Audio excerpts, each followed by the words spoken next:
Halo semuanya, selamat datang di channel ini.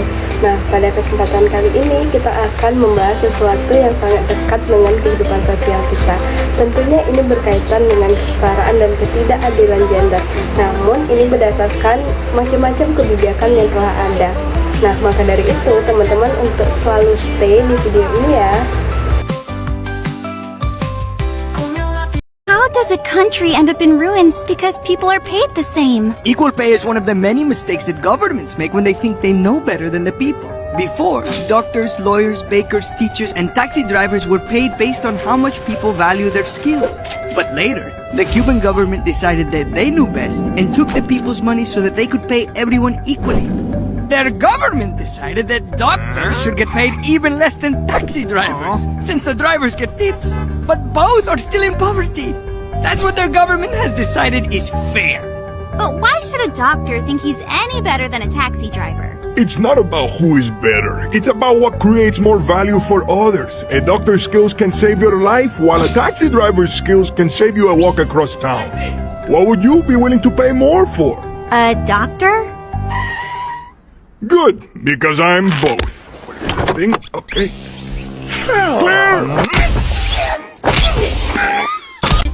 Nah, mari kita bayangkan teman-teman, jika anak perempuan dan anak laki-laki tumbuh dengan peluang yang sama, bekerja, belajar, bermimpi, tanpa harus memikirkan batasan akibat gender yang mereka miliki.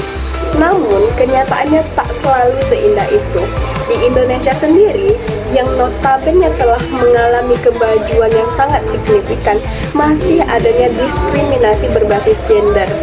Tapi kabar baiknya nih, perubahan sedang berjalan melalui kebijakan nyata yang berpihak kepada kesetaraan gender. Hal ini tertuang di dalam Undang-Undang Nomor 12 Tahun 2002 yang merupakan lahirnya tonggak sejarah penting, di mana undang-undang ini menegaskan terkait perlindungan korban kekerasan seksual, termasuk bentuk kekerasan berbasis gender yang selama ini sering diabaikan.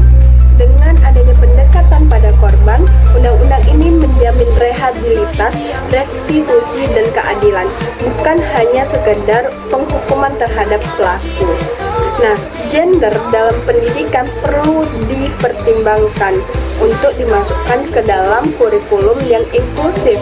Adanya integritas atau integrasi maksud saya terhadap perspektif gender dalam kurikulum dan pelatihan guru terbukti dapat menurunkan bias pengajaran dan membuka ruang diskusi terkait adanya setara antara murid laki-laki dan perempuan, karena adanya pola perubahan pikir yang harus dilakukan mulai sejak dini.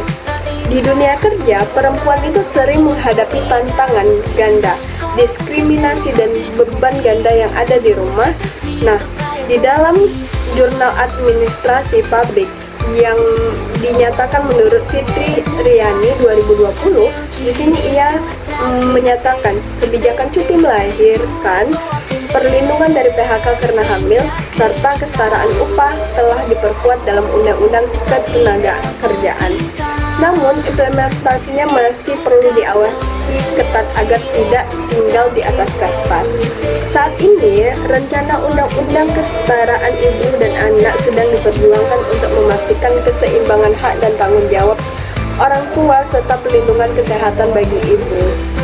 Kesehatan ibu bukan hanya sebagai isu perempuan, ini merupakan investasi secara panjang. Kesetaraan gender bukan tentang memberi lebih kepada satu kelompok, melainkan menghapus batas yang tidak adil bagi semuanya. Melalui undang-undang pendidikan dan kebijakan publik yang berpihak pada keadilan, kita sedang menulis ulang masa depan.